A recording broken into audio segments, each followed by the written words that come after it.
श्री राम समर्थ। 28वां सर्ग। विश्वामित्र का श्री राम को अस्त्रों की संहार विधि बताना तथा उन्हें अन्य अस्त्रों का उपदेश करना। श्री राम का एक आश्रम एवं यज्ञ स्थान के विषय में मुनि से प्रश्न। उन अस्त्रों को ग्रहण करके परम पवित्र श्री राम का मुख प्रसन्नता से खिल उठा। वे चलते चलते ही विश्वामित्र जी से बोले, भगवान, आपकी कृपा से इन अस्त्रों को ग्रहण करके मैं देवताओं के लिए भी दुर्जय हो गया हूँ। मुनि श्रेष्ठ, अब मैं अस्त्रों की संहार विधि जानना चाहता हूँ। श्री राम के ऐसा कहने पर विश्वामित्र जी ने उन्हें अस्त्रों की संहार विधि का उपदेश दिया। वे बोले, रघुनंदन राम, तुम्हारा कल्याण हो। तुम अस्त्र विद्या के सुयोग्य पात्र हो, अतः इन अस्त्रों को भी ग्रहण करो।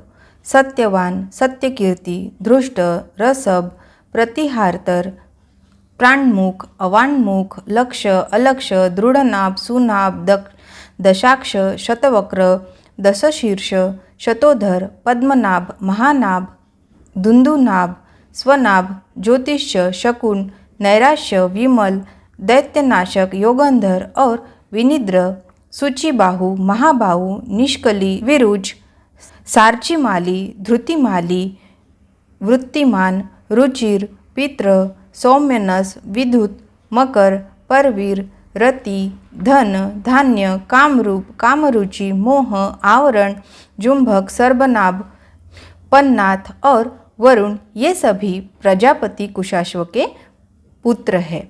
ये इच्छानुसार रूप धारण करने वाले तथा परम तेजस्वी है। तुम इन्हें ग्रहण करो।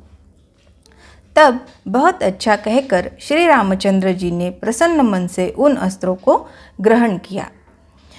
उन मूर्तिमान अस्त्रों के शरीर दिव्य तेज से उद्भासित हो रहे थे।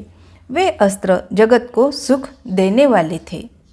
उनमें से कितने ही अंगारों के समान तेजस्वी थे, कितने ही धूम के समान काले प्रतीत होते थे तथा कुछ अस्त्र सूर्य और चंद्रमा के समान प्रकाशित थे। वे सब के सब हाथ जोड़कर श्री राम के समक्ष खड़े हुए। उन्होंने अंजलि बांधे मधुर वाणी में श्री राम से इस प्रकार कहा, पुरुष सिंह, हम लोग आपके दास हैं, आज्ञा कीजिए, हम आपकी क्या सेवा करें। तब रघुकुल नंदन राम ने उनसे कहा, इस समय तो आप लोग अपने अभीष्ट स्थान को जाए, परंतु आवश्यकता के समय मेरे मन में स्थित होकर सदा मेरी सहायता करते रहे। तत्पश्चात वे श्री राम की परिक्रमा करके उनसे विदा ले उनकी आज्ञा के अनुसार कार्य करने की प्रतिज्ञा करके जैसे आए थे वैसे चले गए।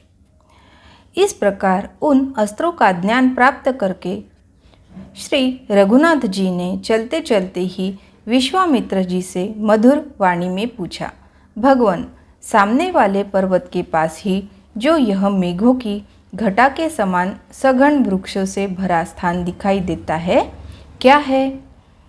उसके विषय में जानने के लिए मेरे मन में बड़ी उत्कंठा हो रही है। यह दर्शनीय स्थान मृगों के झुंड से भरा हुआ होने के कारण अत्यंत मनोहर प्रतीत होता है।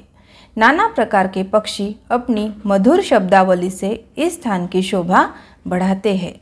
मुनि श्रेष्ठ, इस प्रदेश की इस सुखमय स्थिति से यह जान पड़ता है कि अब हम लोग उस रोमांचकारी दुर्गम ताटकावन से बाहर निकल आए हैं। भगवान, मुझे सब कुछ बताइए, यह किसका आश्रम है? भगवान, जहाँ आपकी यज्ञ क्रिया हो रही है, जहाँ वे पापी, दुराचारी, ब्रह्म हत्यारे, दुरात्मा राक्षस आपके यज्ञ में विघ्न डालने के लिए आया करते हैं, और जहाँ मुझे यज्ञ की रक्षा तथा राक्षसों का वध करना है, उस आपके आश्रम का कौन सा देश है? ब्राह्मण, मुनि श्रेष्ठ प्रभु, यह सब मैं सुनना चाहता हूँ। इस प्रकार श्री वाल्मीकि निर्मित आर्ष रामायण आदि काव्य के बालकांड में 28वां सर्ग पूरा हुआ। श्री राम समर्थ।